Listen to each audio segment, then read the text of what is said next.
اسلام جس سے مادے سے ماخوذ ہے، مشتق ہے، وہ مادہ خود ہی امن و امان کا پیغام دیتا ہے۔ اور اسلام کا تحیہ السلام علیکم ورحمۃ اللہ کہ اسلام جو حقیقت میں امن و امان کا اور سلامتی اور شانتی کا پیغام دیتا ہے، آج پوری دنیا میں اسی اسلام پہ نقد کیا جا رہا ہے۔ نقد اسی اسلام پہ کیا جا رہا ہے جس کی ابتدا ہی امن و شانتی سے ہوئی۔ نبی اکرم صلی اللہ علیہ وسلم کے مکی دور کا اگر ہم مطالعہ کرتے ہیں تو اسلام سے پہلے بھی نبی اکرم صلی اللہ علیہ وسلم نے مسلمانوں کے علاوہ غیر مسلم جو مشرکین تھے، اسلام آیا بھی نہیں تھا،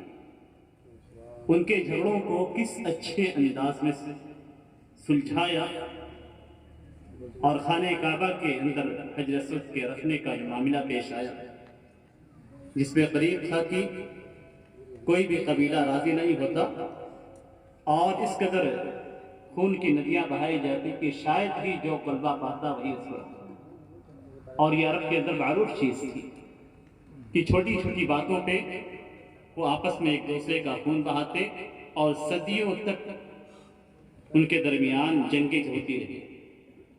ایک کا گھوڑا آگے بڑھ گیا، دوسرے کا پیچھے رہ گیا، ایک کا اونٹ آگے بڑھ گیا، دوسرے کا پیچھے رہ گیا، اس پہ جنگیں شروع ہو گئی۔ تو جو نخوت اور تکبر ان کے اندر پایا جاتا تھا کہ میں سب سے اعلیٰ ہوں، اس نخوت اور تکبر کو جو کہ حقیقت میں ایک دوسری جانب لے جا رہا تھا، اس کو نبی اکرم صلی اللہ علیہ وسلم نے کس اچھے انداز میں سمجھایا۔ اس کے بعد بھی اسلام آنے کے بعد مسلمانوں کے ساتھ جو تعامل رہا، جس کی بہت ساری مثالیں آپ لوگوں کے سامنے پیش بھی کی گئی۔ ان حالات میں نبی اکرم صلی اللہ علیہ وسلم نے کس قدر لوگوں کو تحمل اور برداشت کرنے کی تلقین کی، یہ ہمارے لیے پیغام ہے۔ ہمارے لیے پیغام صرف آپ صلی اللہ علیہ وسلم کی مدنی زندگی میں نہیں ہے کہ جب بھی ہم کسی بات کو ذکر کریں تو مدنی زندگی کا حوالہ دیں، مکی زندگی کو چھوڑ دیں۔ اور ہمیں یہ یاد رکھنا چاہیے کہ آپ صلی اللہ علیہ وسلم کی مدنی زندگی مکی زندگی کے بعد تھی۔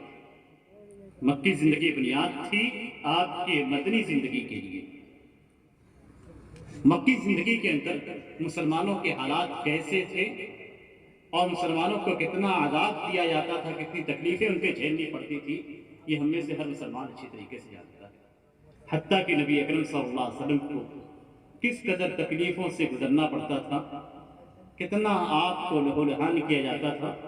کتنا آپ کے اوپر ظلم کیا جاتا تھا، یہ ہر مسلمان جانتا ہے۔ لیکن مسلمانوں نے صبر تحمل کا اظہار کیا اور اس کے بعد جب مدنی زندگی کا دور آیا، مسلمانوں کی ایک حکومت قائم ہو گئی اور حکومت قائم کرنے کے نام پہ ہی لوگوں کے فکر اور منہج کو خراب کیا جاتا ہے۔ مسلمانوں کی حکومت قائم ہوئی تو پہلا قدم جو نبی اکرم صلی اللہ علیہ وسلم نے مدینے میں اٹھایا وہ یہود کے ساتھ معاہدہ تھا۔ کیا یہود کفار نہیں تھے؟ یا اس وقت تک انہیں کافر ٹھہرایا نہیں گیا تھا؟ اسلام ایک دین تھا، اس کے بعد جتنے بھی ادیان باطلہ تھے وہ سب کے سب کفر کے زمرے میں چلے آتے تھے۔ لیکن اس کے باوجود نبی اکرم صلی اللہ علیہ وسلم نے سب سے پہلے امن قائم کرنے کے لیے یہود کے ساتھ معاہدہ کیا۔ یہ خود اس بات کی دلیل ہے اور ہم جیسوں کے لیے بہت بڑی دلیل ہے، جو اس جمہوری ملک کے اندر رہتے ہیں، ہم لوگوں کے لیے سب سے بڑی دلیل یہی ہے کہ ایک معاشرے میں اگر مسلم اور غیر مسلم دونوں رہتے ہیں تو مسلمانوں کا یہ فرض بنتا ہے کہ اپنے دین کے ناطے، اپنے اسلام کے ناطے وہ غیروں کے ساتھ امن و شانتی کا ماحول بنائے رکھیں۔ یہ مسلمانوں کی ذمہ داری ہے،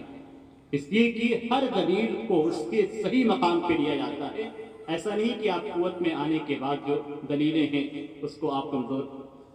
شخص پہ فٹ کریں یا اول مرحلے کو آخری مرحلے پہ جا کے فٹ کریں۔ دلیلوں کو صحیح مقام پہ رکھنا ہی حقیقت میں حق کہلاتا ہے، اور یہی ایک عالم سے مطلوب ہوتا ہے۔ عالم سے یہی طلب کیا جاتا ہے کہ دلیلوں کو اس کے صحیح مقام پہ فٹ کیا جائے۔ ہم دیکھتے ہیں اور بہت سارے اجلاس ہوتے ہیں، بہت سارے دروس بھی ہوتے ہیں، جب ان اجلاسوں میں دروس میں آیات کو ہم سنتے ہیں، احادیث کو ہم سنتے ہیں، بہت سارے غیر منہجی جو افراد ہیں ان کے جانب سے، باطل فرقوں کے جو قائدین ہیں ان کے جانب سے آیات کو ذکر کریں گے، احادیث کو ذکر کریں گے، ذکر کرنے کے بعد جو اصل ربط ہونا چاہیے مسئلے کے ساتھ، جسے ہم فقہی زبان میں وجہ استدلال کہتے ہیں یا وجہ دلالہ کہتے ہیں، وہ ربط آیات اور حکم کے آیات اور مسئلے کے درمیان نہیں بن پاتا ہے، اور یہی سب سے بڑی غلطی ہوتی ہے جہاں پہ حدیث اور آیت بیان کی جاتی ہے لیکن اس کا مسئلے سے ربط نہیں بیان کیا جاتا ہے، حکم بیان کر دیا جاتا ہے۔ ہمارے اندر اہل علم کی مجلس ہے، ہمارے اندر جو چیز ہونی چاہیے وہ یہ کہ ہمارا منہج صحیح ہو ہر چیز میں، عقیدے کے اندر بھی، فقہ کے اندر بھی، ربط مسائل کے اندر بھی، اور ہماری زندگی کے دیگر معاملات کے اندر بھی ہمارے اندر ایک منہج ہونا چاہیے، اور وہ منہج ہمیں کہاں سے ملتا ہے؟ قرآن حدیث سے ملتا ہے۔ صحابہ کرام کے فہم سے ہمیں وہ چیز ملتی ہے۔ اگر ہم فہم صحابہ کو ترک کرتے ہیں، اپنی جانب سے کسی آیت یا حدیث کو سمجھنے کی کوشش کرتے ہیں، تو وہی کہیں سے غلطی ہوتی ہے۔ فہم صحابہ جیسا فہم اگر ہم پیدا کرنے کی کوشش کریں تو یقیناً ہم کامیاب ہوں گے، اور ہمارا منہج، ہماری باتیں، ہمارے عقیدے، ہمارے اعمال، ہمارے فقہیات، ہماری اخلاقیات، ساری چیزیں درست ہو سکتی ہیں۔ تو درست کرنے کے لیے ہمیں سب سے پہلے اپنے اصولوں سے، اپنے قواعد سے جڑنا ہوگا، چاہے آپ اپنے کے باب میں لیں یا کسی دوسرے باب کے اندر لیں، یہ چیزیں انتہائی ضروری ہیں۔ اور یہاں پہ ایک مختصر سی بات میں اور ذکر کرنا چاہوں گا، جہاں پہ ہمارے اہل علم اور طلبہ علم، اہل علم تو نہیں کہنا چاہیے، طلبہ علم سے غلطیاں ہوتی ہیں، وہ یہ کہ مدارس کی جو تعلیم ہے اس تعلیم کے بعد ہمارے طلبہ یہ سمجھنے لگتے ہیں کہ ہم اب طلبہ کے دائرے سے نکل کر اہل علم کے دائرے میں داخل ہو چکے ہیں، اور یہی سوچ ان کو مطالعے پہ، مزید چیزوں کو سمجھنے پہ اور مزید مطالعہ کرنے سے روک دیتی ہے، اور نتیجہ یہ ہوتا ہے کہ مدارس کے اندر جو صرف آپ کو چند ضروری معلومات دی جاتی ہیں، آپ کا پورا علم وہیں تک محدود ہو کر رہ جاتا ہے۔ یہاں پہ ضرورت ہے، اور اس بات کی میں اپنے طلبہ علم سے، اور میں خود ان سے میں یہ بات ذکر کروں گا کہ ہمارے طلبہ علم تخرج کے بعد ہمیشہ اپنے کبار علماء کرام سے جڑے رہیں، ان کے دروس سے، اور آج کے زمانے میں انتہائی آسان ہے، آن لائن دروس لے سکتے ہیں، ان کے دروس سنیں، ان سے کتابیں پڑھیں، اس لیے کہ صرف کتابوں کا مطالعہ اور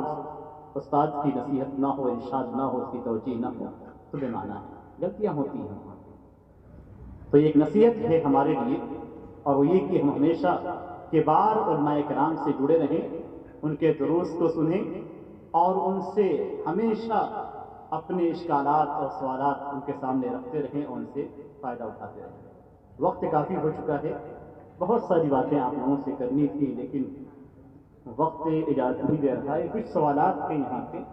جو آپ لوگوں کی جانب سے آئے ہوئے ہیں، اور